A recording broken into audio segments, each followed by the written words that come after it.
Welcome to your own channel Jai Madhav academy learning programme. स्वागत है आपका आपके अपने यूट्यूब चैनल जिसका नाम जय Madhav academy e learning online platform है।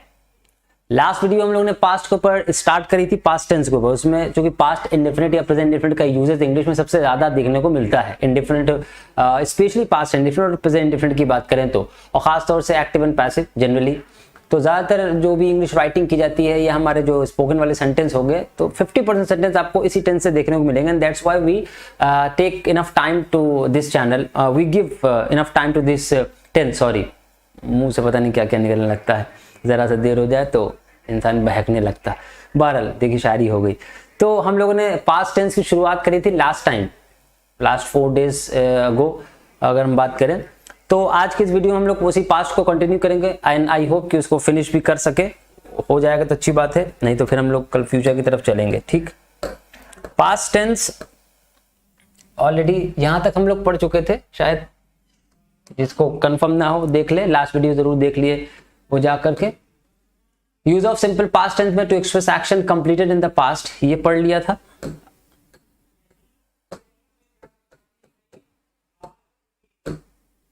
Just a minute.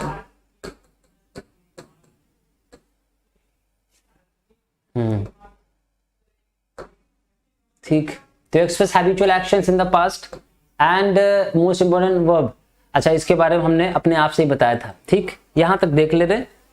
अब यूज टू का यूज आप लोगों ने पता होगा कि यूज टू का यूज हम लोग आउटडेटेड मानते हैं। लास्ट वीडियो में हम लोग ने ये बात क्लेरिफाई हमने कर ली थी कि यूज टू का यूज जो हैबिचुअल एक्शंस होते हैं, मोस्ट इंपॉर्टेंटली अगर एडवर्ब की बात करें तो usually, always, never, seldom, often and generally. Radhe Radhe बेटा, सबको बहुत बहुत धन्यवाद, सबको गुड आफ्टरनून। हम आपका सैल्यूटेशन जो होता है वो बहुत बाद में देखते हैं, स्टार्ट करने की हमारे अंदर जल्दी होती है। Hello, hi, how are you, सबको hi, hello, how are you मेरी तरफ से। हम लोग क्लास को देखेंगे इधर। तो ये जो वर्ड है, हम लोग ने इंडिफरेंट, जब प्रेजेंट इंडिफरेंट की बात कर रहे थे वहां पर भी देखा था कि ये जो कुछ एडवर्ब्स आते हैं, एडवर्ब्स हैं like usually, always, never, seldom, often and generally, occasionally, ये एडवर्ब्स ऑफ फ्रीक्वेंसी कहलाते हैं। अगर हम हैबिचुअल एक्शंस की बात करें प्रेजेंट इंडिफरेंट या पास्ट इंडिफरेंट में, तो इन एडवर्ब्स का यूज देखने को हमें सामान्यतः मिलता है। ये एडवर्ब्स होंगे तभी वो आदत को शो करेगा। ठीक है, फ्रीक्वेंसी का मतलब होता है आवृत्ति, कोई चीज बार बार होने की जो क्रिया होगी उससे आवृत्ति का पता चलता है। तो इसलिए इन एडवर्ब्स का प्रयोग, ये एडवर्ब्स हैं जो कि वर्ब को क्वालिफाई या डिटरमाइन करते हैं, उसकी मीनिंग को। ठीक है, वर्ब की मीनिंग को क्वालिफाई या डिटरमाइन करते हैं। ठीक, हाँ चलो भाई, ठीक, चल। तो ये जो हैबिचुअल एक्शंस होते हैं पास्ट में एक्सप्रेस करने के लिए यूज टू का प्रयोग और वुड का प्रयोग भी किया जाता है, लेकिन मॉडर्न इंग्लिश में वुड का ही प्रयोग करेंगे। ये बात ध्यान रहे, यूज टू का प्रयोग अब आउटडेटेड माना जाएगा। आउटडेटेड है ये, ठीक, आउटडेटेड है। आउटडेटेड का मतलब जो ऑब्सोलीट होता है, ऑब्सोलीट, हाँ obsolete, obsolete, I think spelling हम मिस्टेक कर रहे हैं, शायद हमसे गलती हो रही है। ऑब्सोलीट जो अप्रचलित होता है उसे हम ऑब्सोलीट कहते हैं, आउटडेटेड वो पहले यूज किया जाता है। अब जनरली हम वर्ड का प्रयोग करके हम किसी भी पास्ट इंडिफरेंट के एक्शन को लिख सकते हैं, चाहे वो हैबिचुअल एक्शन हो चाहे वो नॉर्मल एक्शन हो। अरविंद यादव थोड़ा धीरे बढ़ाएं। Akash Singh Ballia, I miss you to.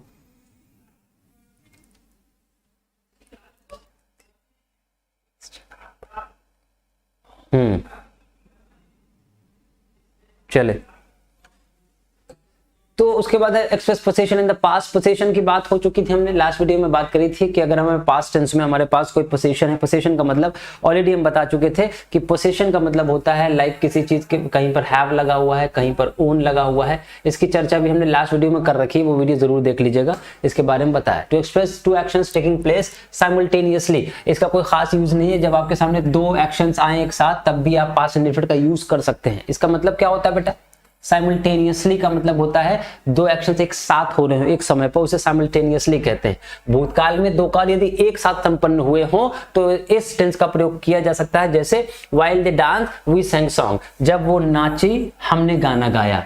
तो इसमें कुछ खास स्पेसिफिकली नहीं है कि इस टेंस का यूज यहां पर भी कर सकते हैं। अगर आपके सामने एक सेंटेंस आया कि मैं आया और वह चला गया, तो अब ये एक सेंटेंस है जिसमें 2 अलग अलग सेंटेंस दिख रहे हैं। मैं आया, आई केम, एंड ही वेंट अवे, और चला गया, तो 2 सेंटेंस एक साथ भी हो सकते हैं। 3 बजे होती है मंडे ट्यूसडे वेंसडे को बेटा ये क्लास 3 o'clock पर हो जाती है। आज 5 मिनट लेट हुए उसके लिए so sorry. Akash Singh Baliye thank you so much. और वीडियो को शेयर कर दिया करें बेटा अगर लगता है कि हाँ कुछ अच्छा मिल रहा है यहाँ पर, ठीक। तो while they dance we sang songs, यहाँ पर 2 हैं सेंटेंस, एक sang यहाँ पर एक वर्ब है और एक डांस यहाँ पर एक वर्ब है। तो while they dance and we sang song। Second she taught her daughter as well as knitted the sweater। अब यहाँ पर as well as का यूज किया गया जिसका प्रयोग हम and की जगह कर सकते हैं, ठीक है। जब हम लोग कंजंक्शंस पढ़ेंगे तो वहां पर हम लोग एंड का यूज बहुत ही ध्यान समझ लेंगे। यहाँ पर 2 एक्शंस हुए, शी टॉट हर डॉटर, उसने अपनी बेटी को पढ़ाया। और फिर निट का मतलब क्या होता है, जैसे हम लोग बुनाई कहते हैं, निटेड द स्वेटर, और उसने स्वेटर बुना, मतलब उसने पढ़ाया भी और स्वेटर बुना, साथ में पढ़ा भी सकता है इंसान, साथ में बुन भी सकता है। तो इसके लिए भी हम पास्ट इंडेफिनिट का प्रयोग कर सकते हैं, ठीक। उसके बाद है to express two actions where the first action leads instantly to the second action. ऐसे सिचुएशन में भी हम पास्ट इंडेफिनिट का प्रयोग कर सकते हैं जहां पर पहला एक्शन कह रहा है 2 एक्शंस हो, लेकिन जहां पर वेयर द फर्स्ट एक्शन, जो फर्स्ट एक्शंस हो वो लीड करे इंस्टेंटली, तुरंत। इंस्टेंटली का मतलब होता है तुरंत या शीघ्र रूप से, शीघ्र ही वो दूसरे एक्शन को आगे बढ़ा दे। कैसे?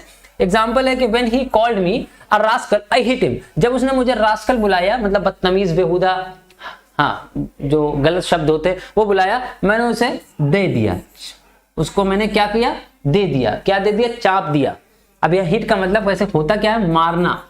हम लोग कभी भी लिटरेरी भाषा का प्रयोग नहीं करते हैं, ये बात ध्यान रखेंगे। हमेशा हमारे पढ़ाने के तरीके में ये आपको मिलेगा कि हम किताबी भाषा का प्रयोग थोड़ा सा कम करना चाहते हैं। किताबी भाषा कभी भी हम बोल नहीं सकते, जो हम बोलते नहीं वो हमें याद नहीं रहता, ध्यान रहे, जो हम बोलते नहीं वो हमें याद नहीं रहते हैं। तो इसलिए जो चीजें हम प्रैक्टिकली अप्लाई करते हैं अपने लाइफ में तो वो चीजें हम करते रहते हैं। और लैंग्वेज भी एक प्रैक्टिकल चीज है, वो एक बुकिश नहीं है, वो एक इम्प्रैक्टिकल चीज नहीं है। तो language is to be spoken, जो भाषा है वो बोले जाने के लिए है।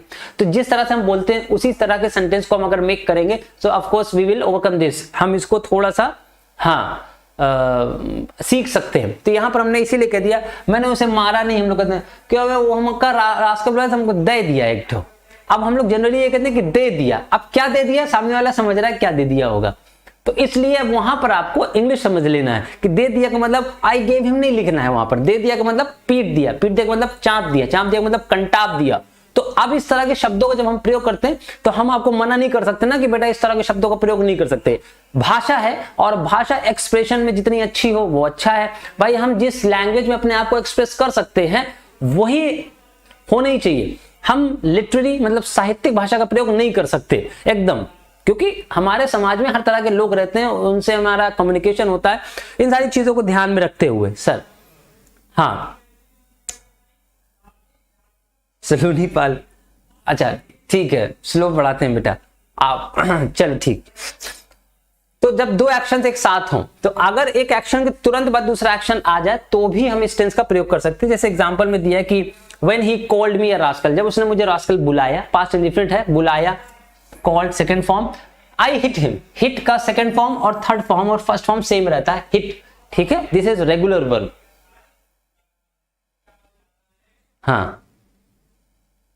हाँ ठीक है। उसके बाद दूसरा when the show ended, जब शो जो है एंड हुआ, खत्म हुआ, the spectators came, जब शो खत्म हुआ when the show ended the spectators came, spectators आए, दूसरे वाले हो सकता है पहले वाले शो को देख के बाहर जा रहे, दूसरे वाले आ गए हैं। तो 2 एक्शंस कैन टेक प्लेसेस और एक के बाद दूसरा एक्शंस हो सकता है।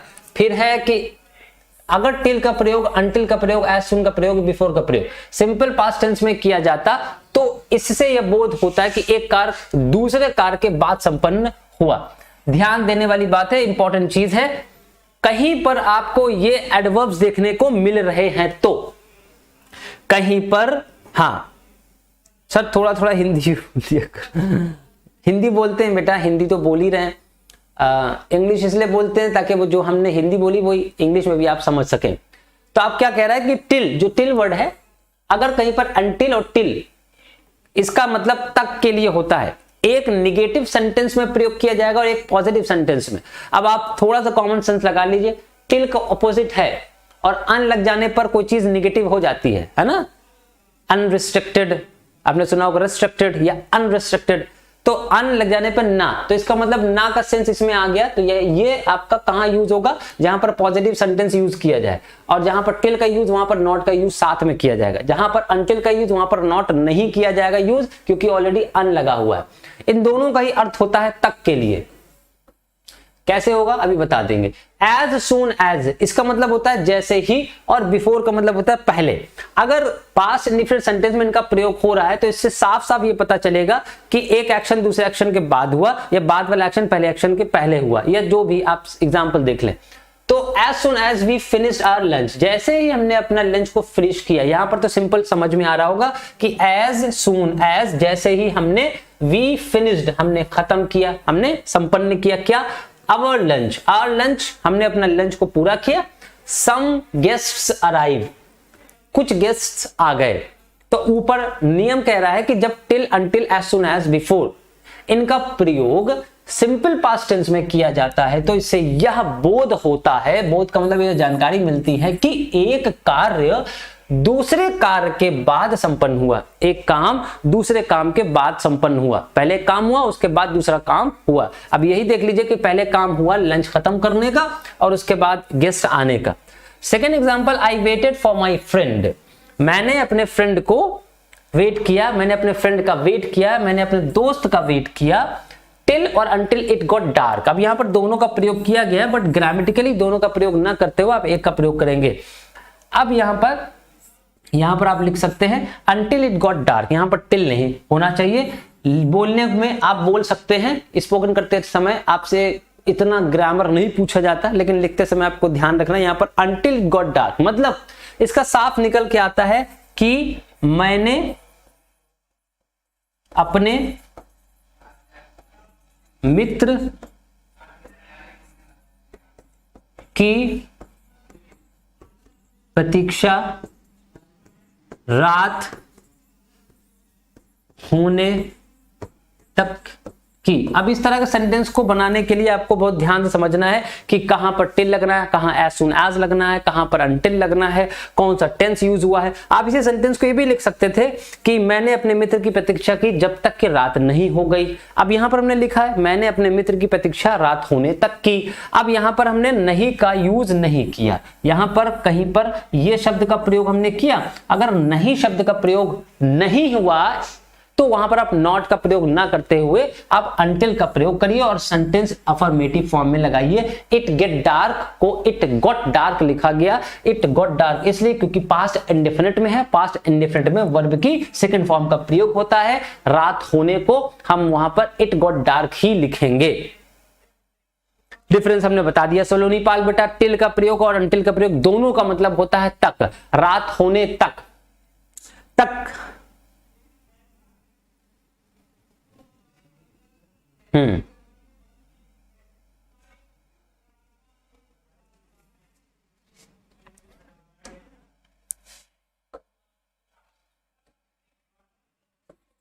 देखो, मेरी प्रतीक्षा करो जब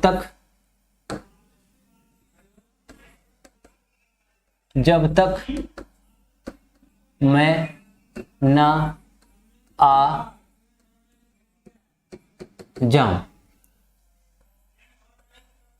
वेट फॉर मी, मेरी प्रतीक्षा करो, वेट फॉर मी। अब जब तक यहां पर आया, जब तक, till I did not come. आप इसी सेंटेंस को लिख सकते हैं अनटिल आई केम। क्या फर्क है, क्या फर्क है बेटा? अन लगाया तो यहां से नॉट हटा दिया, सिंपल। ये आपको ग्रामेटिकली समझ लेना है। नीरज यादव सर, ये सेंटेंस 12 में आते हैं। आपका सवाल का जवाब बेटा हम किस भावों में दें हमको नहीं समझ में आता, क्योंकि आपका सवाल ही इस तरह का है कि क्या बताया जाए। बेटा इंग्लिश सेंटेंस की तरह से थोड़ी पूछी जाती है, फिर वही कहते हैं। अगर आप लोग फेसबुक पर हमको देख रहे हैं तो बेटा इंग्लिश का एक पेपर होता है जिसमें इंग्लिश पूछी जाती है, उसमें ये थोड़ी पूछा जाता है कि ये वाला सेंटेंस आएगा कि वो ये एक भाषा है, इसको अगर आप भाषा के तौर पर समझेंगे तो आप इंग्लिश का पेपर कर पाएंगे। इंग्लिश एक भाषा है और ये लाइफ टाइम रहेगी, आपका इंटरमीडिएट से इसका कोई रिलेशन नहीं है। आपका फर्स्ट क्लास से लेकर आपके अंत तक भाषा आप अपने जन्म के टाइम से लेकर के अपने मरण के समय तक सीखते हैं, बोलते हैं। अगर आप इसको इस तरह से समझेंगे यू कैन बेटर अंडरस्टैंड, है ना। हाँ नहीं बेटा, यहां पर आपको सिंटैक्स ट्रांसफॉर्मेशन, इससे मतलब ही क्या है। इंटर में आते कि नहीं आते बेटा, इंटर की बुक आपने पढ़ी अगर लिटरेचर, तो लिटरेचर में जो सेंटेंस लिखे जाते हैं तो उसमें क्या ये लिखा होता है कि ये सेंटेंस एक्टिव वॉइस से आया है, ये सेंटेंस पैसिव वॉइस से आया है, ये सेंटेंस ट्रांसफॉर्मेशन से आया, ये सेंटेंस सिंटैक्स का है, ऐसा तो कुछ नहीं लिखा होता। एक पैराग्राफ दिया हो, पढ़िए। अब उसमें नरेशन यूज हुआ है, उससे क्या मतलब, आपको पढ़ना पड़ता है। तो बेटा वो पढ़ने पर आप समझ क्यों नहीं पाते, क्योंकि आपने अंग्रेजी नहीं सीख रहे हैं, आप सीख रहे हैं कि 12th में जो सेंटेंस आ रहे हैं इस तरह से अगर हम सीखते हैं कोई चीज तो फिर हमें कैसे समझ में आएगी अपनी बुक में। कभी आपने ये देखा है किसी लिटरेचर के पोर्शन में लिखा है कि एक सेंटेंस लिखा हो पैराग्राफ में, आगे लिखा हो एक्टिव वॉइस, फिर लिखा हो तो नरेशन, नहीं होता ना बेटा, उस चीज को समझते नहीं है। हमारे 12th के बच्चे दिक्कत ये है। हाँ ठीक, तो इस तरह से नहीं पढ़ना है। चलिए इस तरह से पढ़ना ही नहीं है। पास्ट कंटिन्यूअस की चलिए अब बात करेंगे। स्ट्रक्चर है इसका, सब्जेक्ट वर्ब सभी जानते हैं। वर्ब की फोर्थ फॉर्म का मतलब वर्ब की फर्स्ट फॉर्म में आईएनजी लगाने को फोर्थ फॉर्म कहा जाता है, और O for object, C for complement है। पास्ट कंटिन्यूअस टेंस फॉर्म करने के लिए वाज वर्ब के साथ प्रेजेंट पार्टिसिपल इसका प्रयोग करते हैं। हमने इतना आराम से लिखा हुआ है, आप यहीं से स्क्रीनशॉट ले सकते हैं अगर आप चाहें। एग्जाम्पल के तौर पे आप जानते हैं कि I was going to Delhi yesterday, मैं कल दिल्ली जा रहा था, and the car was running at full speed. ये सिंपली बताया जा रहा है, आपके बुक में भी लिखा है, बट टेंस या इंग्लिश तब तक नहीं आएगी जब तक आप खुद से अपनी भाषा को, अपने सेंटेंसेस को, अपने वाक्यों को खुद से ट्रांसलेट नहीं करेंगे। किताब में लिखे रूल, टीचर के बताए द्वारा रूल कोई काम नहीं आने वाले, तब तक काम नहीं आएंगे जब तक कि आप खुद से सेंटेंस मेक नहीं करते। ठीक, ये थोड़ा सा इंट्रोडक्शन था पास्ट कंटिन्यूअस का। आगे पास्ट कंटिन्यूअस के यूजेस की तरफ। यूज क्या हो सकते हैं, नंबर 1 कहां पर इसका यूज करेंगे, टू एक्सप्रेस टेम्परेरी एक्शन। ध्यान से समझना है कि पास्ट कंटिन्यूअस की जब हम बात करें तो कंटिन्यूअस का मतलब ही हो गया बेटा कोई काम लगातार चलते रहे। जब हमने प्रेजेंट इंडेफिनिट स्टार्ट किया था तो वहां पर हमने बताया था कि अगर आप इंडेफिनिट में और कंटिन्यूअस में, जैसे कि हमने एक फर्क बताया था कि ये कंटिन्यूअस है और ये इंडेफिनिट है, अगर आप इसमें फर्क समझ रहे हैं तो इसका मतलब you can differentiate between two tenses. इन दोनों ही टेंसेज में आप डिफरेंशिएट कर सकते हैं। जो बीच वाली लाइन हमने खींची ये कंटिन्यूअस। कंटिन्यूअस का मतलब होता है कोई काम चल रहा हो, ब्रेकेज ना हो उस काम में, जनरली यही कहा जाता है। और जो इंडेफिनिट है वो काम परमानेंट होते हैं। परमानेंट का मतलब इंडेफिनिट में जो एक्शंस आएंगे वो एक्शंस के जो एंडिंग टाइम होता है, हम किताब से नहीं पढ़ा सकते बेटा। अगर आपको समझ में आ रहा हो कि हम क्या पढ़ा रहे हैं तो अच्छी बात है, नहीं तो हमको समझने की कोशिश करो, और फिर भी नहीं समझ में आता तो बेटा हम किताबी ज्ञान बिल्कुल नहीं दे सकते, ये मेरी आदत में नहीं है। ठीक है, आप ले लीजिए, ले लिया स्क्रीनशॉट आई थिंक। तो जब हम इंडेफिनिट की बात करते हैं तो इंडेफिनिट का मतलब वो एक्शंस जो बार बार हो और उनके एंडिंग समय के बारे में ना पता हो। जैसे सूरज का निकलना कब बंद होगा, नोबडी नोज। हम सुबह उठते हैं, ये कब एंड होगा, नोबडी नोज। सब कहेंगे सर जब हम मर जाएंगे तो बंद हो जाएगा, तो of course this is the ending point, but do you know when will you die, नहीं पता। वो एक्शंस जिनके एंडिंग टाइम नहीं पता, लेकिन कंटिन्यूअस एक्शंस के एंडिंग टाइम प्रोबेबली पता होते हैं और प्रोबेबली अंदाजा लगाया जा सकता है, लेकिन इसके समय क्या, इंडेफिनिट के समय का अंदाजा नहीं लगा सकता। अब हम कहें कि बीच वाली लाइन कंटिन्यूअस है तो कैसे अंदाजा लगेगा, जैसे कि अभी मैं पढ़ा रहा हूं आपको एक सबसे पहले दिया है कि temporary actions in the past tense में जो टेम्पररी एक्शंस होंगे वो होंगे। Time for the actions may और मे नॉट बी मेंशन। जो टाइम है वो एक्शन का हो भी सकता है मेंशन, मतलब उसमें उद्धृत है, उसमें विशेष तौर पर मेंशन किया गया है या नहीं किया, कोई दिक्कत नहीं। आपको समझना यह है कि वो टेम्पररी है। टेम्पररी का मतलब अस्थाई होता है बेटा, इसकी हिंदी क्या होती है? अस्थाई होती है। अस्थाई का मतलब जो स्थाई ना हो, जो अस्थाई हो। तो अभी मेरा पढ़ाना, अगर हमसे पूछे क्या कर रहे हो, तो हम यही कहेंगे मैं पढ़ा रहा हूं, this is my temporary action. और हमसे ये पूछा तुम क्या करते हो, तो हम कहेंगे मैं पढ़ाता हूं, this is not my temporary action, this is my permanent action. And the permanent action and temporary action are differ to each, permanent action and temporary action differ to each other, एक दूसरे से differ करते हैं। क्यों? क्योंकि जो permanent action है उसके एंडिंग पॉइंट नहीं पता, लेकिन टेम्पररी एक्शन मेरा पता है। जैसे 4 बजेगा तो my class will get over, मेरा क्लास ओवर हो जाएगा। तो ये मेरा परमानेंट एक्शन नहीं हो सकता, ये मेरा टेम्पररी एक्शन है जो कि मेरे बोलते समय हमें पता है। टाइम नहीं मेंशन है, मैं पढ़ा रहा हूं, इसमें टाइम नहीं मेंशन है, बट स्टिल द स्पीकर, वक्ता जो है वो जानता है that he is going to end this work after this time. इस समय के बाद वो इस एक्शन को खत्म कर देगा। ठीक, हाँ चलिए बिल्कुल दे देंगे। चलो तो अब ये देखिए, I was talking to my friend, मैं अपने दोस्त से बात कर रहा था। जब वो बोला तो बोलते समय अपने दोस्त से बात कर रहा था। द चिल्ड्रन वर शाउटिंग, बच्चे शोर मचा रहे थे। बच्चे ऐसा तो नहीं है मचाते रहेंगे, अनंत काल तक मचाते रहेंगे, रोज मचाते हैं। अब कब मचाते हैं कभी नहीं पता, किसी को नहीं पता बच्चे कब शोर मचाते हैं। थोड़ी कि 7 बजे शोर मचाने लगे। तो ये कुछ ऐसे टेम्पररी एक्शन है, जैसे मेरा दोस्त से बात करना, और इसको आईएनजी फॉर्म में इसीलिए लिखा ही जाता है, दिस शोज द टेम्पररी। हाँ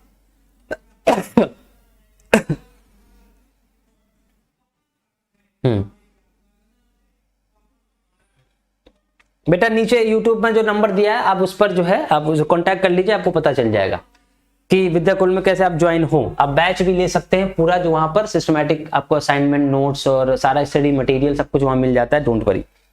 फिर है to express 2 actions going on the same time. अच्छा अभी तक इससे पहले हमने पास्ट टेंस में देखा था 2 एक्शन एक साथ हो सकते थे, उसी तरीके से पास्ट कंटिन्यूअस में भी 2 एक्शन एक साथ हो सकते हैं। जैसे भूतकाल में 2 ऐसे कार्यों के लिए जो एक ही समय हो रहे हो। आप स्क्रीनशॉट लेना चाहें तो ले लें। हाँ ठीक, तो अब आप देखें कि while I was doing my homework, अब यहां पर सेंटेंस है कि while I was doing my homework, my sister was reading a novel in her study room। मेरी सिस्टर जो है एक नोवेल पढ़ रही थी अपने स्टडी वाले रूम में, स्टडी वाले कमरे में। अब यहाँ पर कंटिन्यूअस में 2 एक्शन एक साथ हो रहे हैं। हमने अभी उससे पहले पास्ट इंडिफिनिट में ये देखा कि 2 एक्शन एक साथ हो सकते हैं, वो पास्ट इंडिफिनिट में भी हो सकते हैं। जब मैं आया वह चला गया, जब मैं आया वह सो गया, जब मैं वो आया तो भाग गया, तो एक साथ हुए। लेकिन अब यहां पर है जब मैं उससे बात कर रहा था तो वो टीवी देख रही थी, तो इसमें भी 2 एक्शन एक साथ हो रहे हैं और कंटिन्यूअस फॉर्म में है ये। So while I was talking to him he was watching the TV.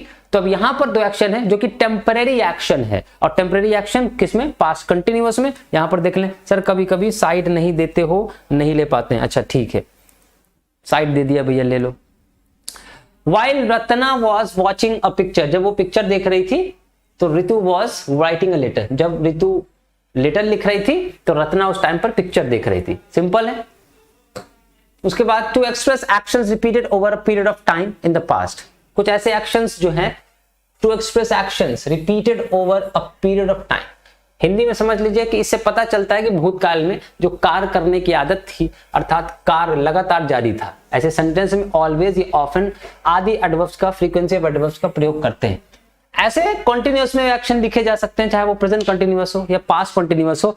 वो एक्शंस जिसमें हमारे आदत को शो करेगा और वो कंटिन्यूअस में हो सकता है, लेकिन ये बहुत ही रेयर एक्शंस होते हैं। जैसे last year students were always complaining about food. अब यहां पर अगर हम सिंपली देखें तो हम यहां पर कंप्लेनिंग वर्ड से समझ रहे हैं कि कंटिन्यूअस में है, लेकिन यहां पर बात हो रही पिछले साल की पहली चीज, और एक ऐसी बात हो रही है जो कि गुजर चुकी है। स्टूडेंट्स वर ऑलवेज कंप्लेनिंग, यहां पर 2 वर्ड्स आए ध्यान देने वाली बात है, ऑलवेज एंड ऑफन, ये इन शब्दों का प्रयोग करके कंटिन्यूअस एक्शन में आदत को शो किया जा सकता है। प्रेजेंट कंटिन्यूअस पढ़ाते समय हमने आपसे बताया था, या पास्ट कंटिन्यूअस में भी अभी हम बता रहे हैं कि जब ऑलवेज या ऑफन शब्द का प्रयोग, उस टाइम पर हमने ऑलवेज लिखा था, यहां पर आप देख लेंगे तो ऑफन और ऑलवेज शब्द का प्रयोग ये आदत को शो करने के लिए भी, या कुछ एक ड्यूरेशन ऑफ टाइम के बीच में एक्शंस को शो करने के लिए भी करते हैं इनका प्रयोग। ध्यान दो बेटा। आपस में बात करें कोई फायदा नहीं बेटा, अगर इधर कुछ पढ़ लोगे समझ लोगे तो हो सकता है कुछ हो जाए, क्योंकि पढ़ते हम भविष्य के लिए हैं, और आज आप सोच रहे हैं कि ऐसा कुछ नहीं है और बाद में देख लेंगे, बाद में समझ लेंगे, बाद में कर लेंगे, तो बेटा हाँ सर जूम कर दें, किसको जूम करना है बेटा?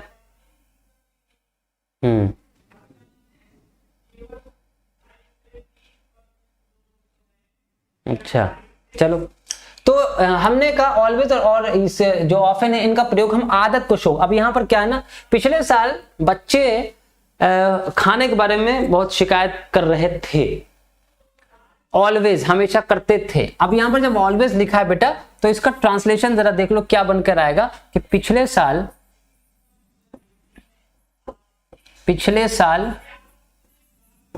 विद्यार्थी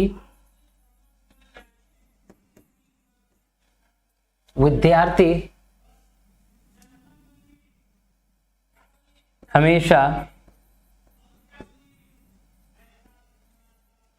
खाने के बारे में शिकायत करते थे। अब इस जरा ध्यान दो, सेंटेंस के ट्रांसलेशन पर हमने क्या लिखा है लास्ट में, करते थे। ध्यान दो बेटा, हाँ हमने क्या लिखा है?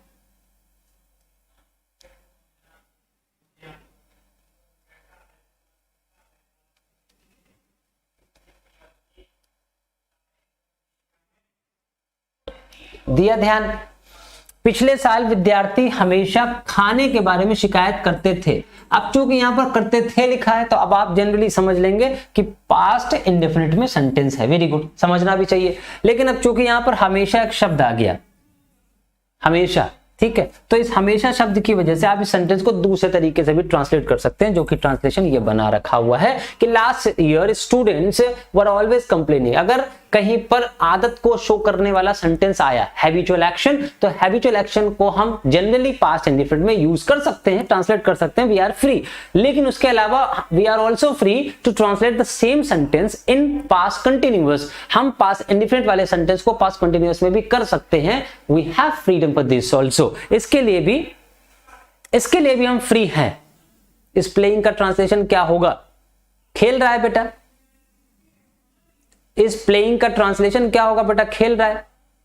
मोहित कुमार, आपका सवाल है, साफ नहीं दिखाई दे रहा है। हाँ चलो ठीक। He was always troubling his parents. वह हमेशा अपने माँ बाप को दिक्कत देता रहता था। यहां पर आदत है। अब आप रहा रही के चक्कर में मत पड़िएगा कि यहां पर ट्रबल लिखा हुआ है, ट्रबलिंग लिखा है, यहां पर कंप्लेनिंग लिखा है, तो यहां पर रहा रही ही घुसेड़ेंगे तभी सेंटेंस का ट्रांसलेशन बनेगा। Is it not so? ऐसा है नहीं। आप आदत को देखिए, यहां पर कह रहा है कि he was always troubling his parents. वह हमेशा अपने माता पिता को दिक्कत देता था। अब यह आदत को शो कर रहा है। आपने लिखा किसमें? आईएनजी के फॉर्म में, जो कि कंटिन्यूअस है। हम सिर्फ सिंपली ये कह दे कंटिन्यूअस, जहां रहा रही रहे था आ जाए वहां कंटिन्यूअस का यूज करिए, जहां था आ जाए वहां पर इंडेफिनिट। तो ऐसा नहीं। अगर आपको लगता है कि ये आदत है और आप इंडेफिनिट में नहीं करना चाहते, so you can also translate that sentence in past continuous. बेटा क्लास में तो ज्वाइन है, और कैसे आप ज्वाइन करेंगे? सत्यम तिवारी, आप बैच लेना चाह रहे हैं तो आप उसमें फोन कर लीजिए। यूट्यूब चैनल पे हमारे हर वीडियो के नीचे एक डिस्क्रिप्शन लिंक दिया रहता है, तो उस पर, और जो कॉन्टैक्ट नंबर दिए रहते हैं उस पर आप ज्वाइन कर सकते हैं। ठीक है, आप वो कंप्लीट वीडियो, लेक्चर नोट्स और रिकॉर्डेड वीडियो जो अभी तक हो चुकी है वो, और आगे की लाइव वीडियो उस पर मिल जाएंगे असाइनमेंट के साथ, स्टडी मटेरियल के साथ। चलो आगे चलेंगे। तो express actions going on at the same time when another action takes place. तो अब ये ऑलरेडी हम बता चुके, ठीक, ये हम लास्ट वाला ही है, इसको बताने की आवश्यकता नहीं है, हम ऑलरेडी बता चुके। पास्ट परफेक्ट थोड़ा सा इंपॉर्टेंट हो जाता है इस संबंध में, क्यों हो जाता है, ध्यान देने वाली बात है कि पास्ट परफेक्ट टेंस में सिंपली हम लोग ये लिखते हैं, लेकिन यहां पर अगर हम एक चीज और बढ़ा लें, प्लस कर दें और यहां पर हम लिख दें बिफोर प्लस पास्ट इंडेफिनिट, तो इस बात को ध्यान रखेंगे सब। ये क्यों लिखा है, एक ही दो सेंटेंस से आपको समझ में आ जाएगा। ठीक, चलिए अच्छी बात है। ये लिखा है स्ट्रक्चर, पहले तो हम सब्जेक्ट लिख लेंगे, उसके बाद हैड का प्रयोग करेंगे वर्ब की थर्ड फॉर्म, और ये सिंपल स्ट्रक्चर सबको पता है, इसमें रटने वाली आवश्यकता नहीं है। अगर हम प्रेजेंट परफेक्ट की बात करते हैं तो यहां पर हैज और हैव हो जाता। देखिए कि पास्ट परफेक्ट टेंस में हेल्पिंग वर्ब हैड के बाद पास्ट पार्टिसिपल या थर्ड फॉर्म का प्रयोग किया जाता है। So I had worked and he had gone, लेकिन चूंकि इंटर में है हम लोग इतने छोटे छोटे सेंटेंस ही लिखेंगे नहीं, ये तो आपको बच्चों को समझाने के लिए हो गया। ही had gone and I had worked, it had rain. आगे बात जो आएगी बेटा, ये इंपॉर्टेंट सबसे ज्यादा इसलिए है, हाँ, तो वह रोने लगा। अब यहां हमने सिर्फ डायरेक्टली जो है सेंटेंस लिख दिए, क्योंकि ये हम खुद बताएंगे आपको। ध्यान देने वाली बात यह है कि पास्ट परफेक्ट का यूज एक जगह होता है, एक जगह का मतलब ऐसा यूज होता है, गिव मी 2 मिनट्स, इलेक्ट्रिसिटी की बहुत ही दिक्कत है इस एरिया में, तो अब आपके सामने जो है 2 मिनट हमको लगेंगे वापस उसके साथ आने में। तब तक हम आपको एक चीज बताते हैं कि जो पास्ट इंडेफिनिट टेंस है उसका यूज सबसे ज्यादा मुश्किल माना जाता है और बच्चे सबसे ज्यादा कंफ्यूज होते हैं। वो ऐसा इसलिए हाँ, क्योंकि हाँ बेटा उस पर कॉल कर लीजिए, आपको सारी जानकारी मिल जाएगी, इसके बारे में हमको जानकारी नहीं, हम लोग तो सिर्फ पढ़ाते हैं। शुभम गुप्ता बेटा इंग्लिश कम आती थोड़ी है, आप लोग इंग्लिश को हवा बनाए हुए, ऐसा कुछ थोड़ी है, किसी को सब आती है, आप लोग यूज करना नहीं चाहते इसलिए नहीं आती है। इंग्लिश कोई फिजिक्स केमिस्ट्री थोड़ी है जो इसे समझना है, इंग्लिश को बस सुनो और यूज करो, this is the easiest one. आप लोग ने इंग्लिश का हवा बना रखा है, इंग्लिश कोई बहुत बड़ी चीज नहीं है, फिजिक्स केमिस्ट्री पे आपको दिमाग लगाना है, इंग्लिश में दिमाग थोड़ी लगाना है। इंग्लिश में तो आपको ज्यादा से ज्यादा सुनना है और उसको यूज कर लेना है, उसमें कोई इतने बड़े बड़े फॉर्मूला मैथ के तरीके से थोड़ी है। इंग्लिश में कुछ चीजें हैं 10% आपको ध्यान रखनी है, फिजिक्स केमिस्ट्री से कंपेयर ना करके इंग्लिश बहुत ही प्रैक्टिकल, बहुत इजी चीज है।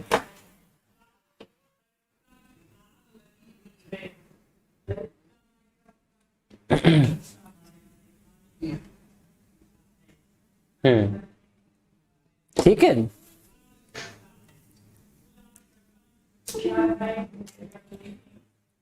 Just a minute.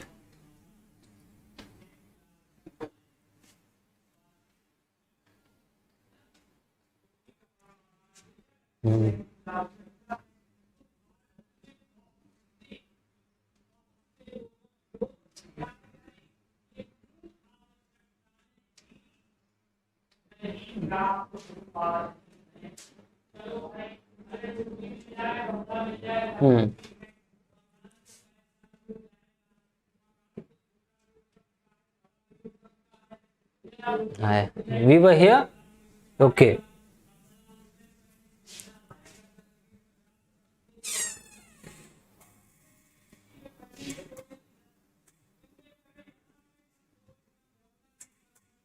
Just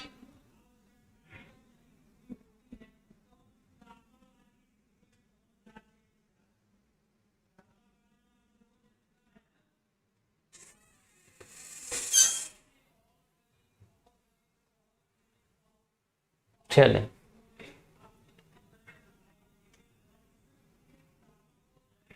हाँ यहां पर हम लोग थे, इसको हम लोग डायरेक्टली खुद बना लेंगे। Satyam Tiwari, thank you so much. तो पास्ट परफेक्ट को सबसे ज्यादा कंफ्यूजन क्या होता है कि एक जनरल सेंटेंस पूछा जाता है कि मेरे स्टेशन पहुंचने से पहले गाड़ी चली गई, या मेरे स्टेशन पहुंचने से पहले गाड़ी स्टार्ट हो गई, डॉक्टर के आने से पहले मरीज मर चुका था। तो ये सिंपली बच्चों को पता है, टीचर स्कूल में भी सिंपल यही सेंटेंस पूछता है, और इसी एक सेंटेंस से आप परफेक्ट का इस्तेमाल कर सकते हैं। थोड़ा सा हम लोग ये देखें कि पास्ट परफेक्ट का इस्तेमाल हम सिर्फ पास्ट परफेक्ट में नहीं करते बेटा, पास्ट परफेक्ट का इस्तेमाल 2 सेंटेंस से मिलकर होगा। आपको अधिकतर सेंटेंस 2 मिलेंगे पास्ट परफेक्ट में। जब भी आप बात करेंगे तो उसमें आपको पास्ट परफेक्ट भी मिलेगा और प्लस पास्ट परफेक्ट मिलेगा, और प्लस उसमें पास्ट इंडिफिनिट भी होगा। अधिकतर सेंटेंस ऐसे होते हैं। वैसे जनरली पास्ट परफेक्ट का मतलब आप यही निकालेंगे, सब्जेक्ट निकालिए, ठीक है, उसके बाद हैड लिखिए, फिर उसके बाद वर्ब की थर्ड फॉर्म लिखिए, ऑब्जेक्ट और कॉम्प्लीमेंट, सारे ही स्ट्रक्चर के तरीके से। लेकिन चूंकि इसमें दो सेंटेंस आ जाएंगे और पास्ट परफेक्ट और पास्ट इंडिफिनिट में या प्रेजेंट परफेक्ट और पास्ट इंडिफिनिट में फर्क इसी वजह से पहचाना जा सकता है। अब आप ऊपर दिए गए सेंटेंसेस को ध्यान से देखें, इसमें आपको सारे सेंटेंस में दो सेंटेंस एक साथ देखने को मिलेंगे। देखिए ध्यान से, सारे सेंटेंस में दो सेंटेंस आपको देखने को मिलेंगे। जब शिक्षक ने उसे पीटा तब वह रोने लगा, मैं पैर धोकर बिछावन पर गया, जब शिक्षक वर्ग में प्रवेश किए तब छात्र खड़े हो गए। हाँ ठीक। अब बेटा हाँ शुभम गुप्ता, वो कॉम्प्लेक्स सेंटेंस जब हम सिंथेसिस पढ़ेंगे तो हम लोग उसमें बात करेंगे। फिलहाल अगर इजी है तो बनाइए। चलिए अच्छी बात है, अगर इजी लग रहा है आई एम लेट, कोई बात नहीं। अगर सब किसी को इजी लग रहा है तो जल्दी से आप सभी लोगों की जिम्मेदारी से बनाएं। कह रहा है कि जब शिक्षक ने उसे पीटा तो वह रोने लगा, कोई बनाएगा? हाँ, इसमें आपको जनरली एक दो तीन वर्ड देखने को मिलेंगे। एक वर्ड मिलेगा आफ्टर, एक वर्ड मिलेगा बिफोर और एक वर्ड मिलेगा व्हेन, जो कि कॉमन है। दोनों को मिला करके या तो व्हेन का प्रयोग कर लीजिए या तो आफ्टर या तो बिफोर का प्रयोग करेंगे। अब आपको यहां पर चलो जल्दी से बनाएंगे ट्रांसलेट। चलो देखो, जब शिक्षक ने उसे पीटा तो वह रोने लगा। इसमें दो एक्शन हो रहे हैं, पीटा और रोने लगा। अब आपको डिसाइड करना है, ध्यान समझेंगे तभी समझ में आएगा। जिसको इजी लग रहा है वो भी बिल्कुल बनाए, जिसको टफ लग रहा है वो भी बनाए। दो एक्शन हो रहे हैं, दो एक्शन में जो एक्शन पहले हो उसको आप पास्ट परफेक्ट में ट्रांसलेट करिए और जो बाद में हो उसको आप पास्ट इंडेफिनिट में ट्रांसलेट करिए। जो एक्शन पहले हो उसको आप पास्ट परफेक्ट में ट्रांसलेट करिए और जो बाद में हो उसे पास्ट इंडेफिनिट में ट्रांसलेट करिए। When the teacher beat him. हाँ, अब जैसे यहां पर देन लगा दिया बेटा सलोनी पाल, गलती थोड़ी सी यहां पर यह है कि देन का प्रयोग नहीं करेंगे। तो अब आप लिखेंगे, या तो सिंपली आप ये लिख सकते हैं कि व्हेन द टीचर, जैसे आपने लिखा beat him he started crying। ठीक, ये लिख सकते हैं आप। हाँ नहीं, आपकी बात का हमने जवाब दिया है, सिर्फ ये लिखा आपने। when द लिखा हमने, सॉरी द टीचर लिखना चाहिए था, हमने सिर्फ द लिख दिया। when the teacher beat him he started crying, है ना। अब यहां पर आप लोगों ने गलती, यहां पर क्या है, कुछ बच्चों ने बताया था the teacher beaten. The teacher beaten नहीं होगा बेटा, हैड बीटन हो सकता है, ठीक है। हाँ, when the teacher beat him he kept on crying, नहीं। तो अब यहां जब भी रोने लगा के शब्द आ जाए बेटा, तो वहां पर हमेशा स्टार्ट वर्ड का प्रयोग या बिगिन शब्द का प्रयोग करिएगा, ठीक है। बिगिन अकॉर्डिंग टू टेंस करेंगे। अगर पास्ट इंडिफिनिट में आ रहा है तो बिगैन, प्रेजेंट इंडिफिनिट में आ रहा है तो बिगिंस या स्टार्टेड या स्टार्ट्स, ठीक। अब यहां पर आप लोगों ने देखा, जब शब्द को आपने व्हेन लिख दिया, वेरी गुड, अच्छी बात है। व्हेन द टीचर, जब आप व्हेन शब्द का प्रयोग करेंगे तो आप फ्री हैं, आप दोनों सेंटेंस को पास्ट इंडिफिनिट में लिख सकते हैं। जब आपने व्हेन शब्द का प्रयोग किया, तो व्हेन शब्द के बाद जो सेंटेंस आएगा उसे आप पास्ट इंडिफिनिट में लिख सकते हैं और उसके बाद वाला सेंटेंस भी पास्ट इंडिफिनिट में लिख सकते हैं। जब आप व्हेन शब्द का प्रयोग करेंगे तब ऐसा आप कर सकते हैं। लेकिन अगर आपने ये लिख लिया हो तो इसको हम रफ करके फिर से बता दें। इस सेंटेंस को अगर आप ध्यान से देखें तो एक एक्शन बाद में, एक एक्शन पहले हुआ। वो कौन सा एक्शन पहले और कौन सा एक्शन बाद में, वो समझ लो। भाई टीचर ने पीटा तब वह रोने लगा, ठीक है। तो अब जो एक्शन पहले हुआ उसको हम पास्ट परफेक्ट में लिख सकते हैं। कौन सा एक्शन पहले हुआ, कौन सा एक्शन पहले हुआ भाई, कौन सा एक्शन पहले हुआ बताएं। आप जब भी हिंदी का ट्रांसलेट करते हैं तो कहां से सेंटेंस उठाते हैं, बाद वाले पार्ट से सेंटेंस उठाएंगे। तो आप लिखेंगे ही started crying after the teacher had beaten him। जगह नहीं है इसलिए थोड़ा सा हम आगे लिख देते हैं, यहां पर समझाने के लिए इतना बहुत सा लिखा रखा है क्योंकि एक्सप्रेशन नहीं आ रहा है। ठीक, पहले चाहिए यही समझ लो। आपने लिखा कि बाद वाले पार्ट्स हमने उठाया, ये एक्शन जो हुआ ये बाद में हुआ। भाई रोने का काम बाद में होगा सर, हाँ इस टाइम पर होती 3 बजे। रोने का काम बाद में होगा। अगर रोने का काम बाद में होगा तो जो बाद में होगा उसको हम पास्ट इंडिफिनिट में लिखेंगे, और जो पहले होगा एक्शन वो हम लिखेंगे पास्ट परफेक्ट में, हैड बीटन। अब यहां पर आप बाद और पहले का मतलब ये नहीं समझेंगे कि हिंदी के जो पार्ट हैं सेंटेंस का, जो 2 पार्ट हैं उसमें बाद में और पहले आए, इससे मतलब नहीं है।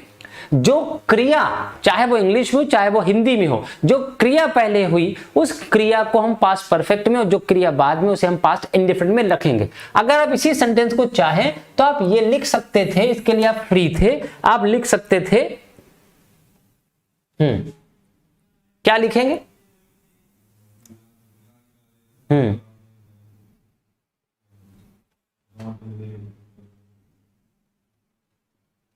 चले, अगर आप चाहते तो इस सेंटेंस को लिख सकते, बहुत ध्यान समझना। द टीचर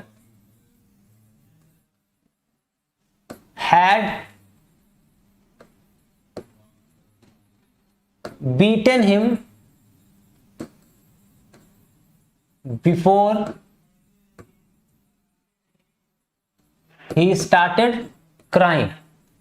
अब जरा इस सेंटेंस को ध्यान दो बेटा, क्योंकि इस सेंटेंस को ध्यान दो। क्या ये सेंटेंस सेंसिबली, मतलब सेंस के अनुसार, भाव के अनुसार बिल्कुल सही लग रहा है? मतलब टीचर ने उसे उसके रोने से पहले पीट डाला, क्या ये सेंटेंस पॉसिबली सही है?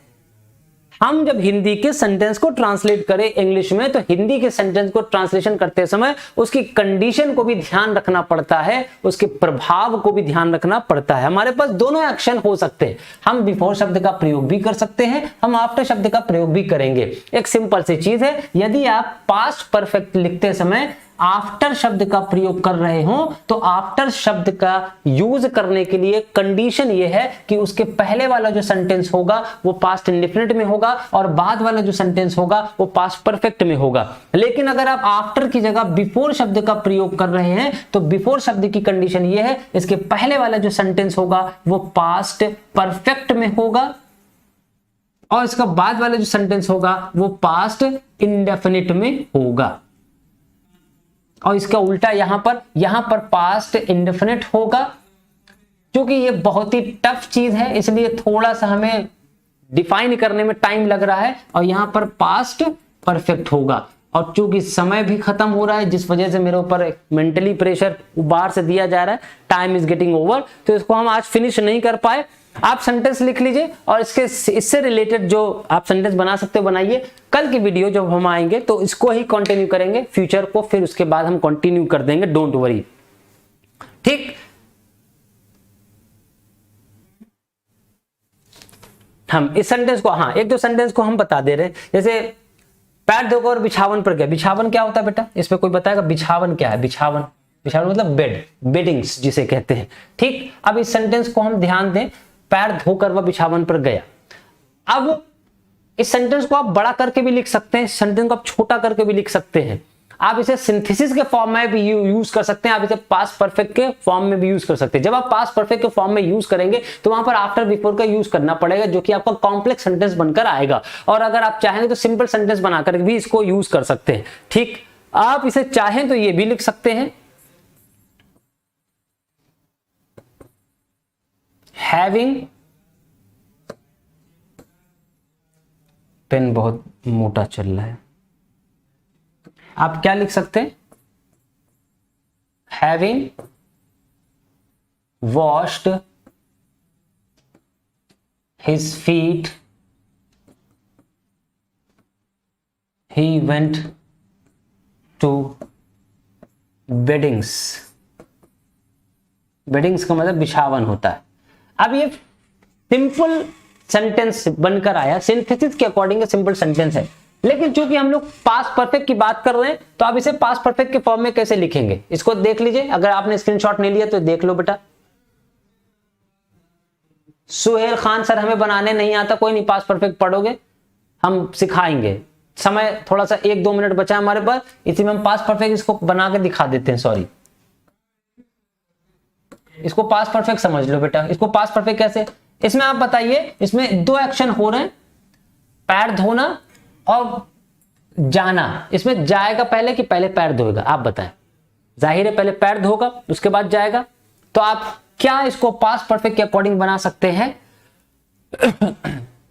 He had washed his feet before he went to weddings। अब ध्यान देने वाली बात है, हमने कहा जब हम बिफोर शब्द का प्रयोग करें किसी भी सेंटेंस में, खास तौर से पास्ट परफेक्ट में, हमने यहाँ पर बिफोर शब्द का प्रयोग किया, तो उसके जो पहले वाला सेंटेंस होगा वो किस में होगा? पास्ट परफेक्ट में। देखो हमने लिखा है ही हैड वॉश्ड, और जो बाद में होगा वो पास्ट इंडिफिनिट होगा, हमने लिखा है वेंट। आप चाहें तो इसको आप आफ्टर से भी लगा सकते हैं, लेकिन अगर आफ्टर लिखने पर सेंटेंस का सेंस गलत आ रहा है तो फिर आप उसको ना करके अब बिफोर शब्द का प्रयोग करें। कभी कभी ऐसा होगा कि आपका आफ्टर लगाने से सेंस सही आएगा, कभी कभी ऐसा होगा कि बिफोर लगाने से सेंस सही आएगा। इस वजह से इस सेंटेंस को थोड़ा सा भी कल और डिफाइन करेंगे तब आपको समझ में आएगा। आज के इस वीडियो को हम यहीं पर एंड करेंगे क्योंकि समय बहुत ज्यादा हो रहा है, नेक्स्ट क्लास हमारी लगी है। Thank you so much for coming online, stay connected to us, let's wait for the next video lecture. Be safe, stay home, and if you like the video, so please like and share with your friends and be online for the next class. Thank you so much.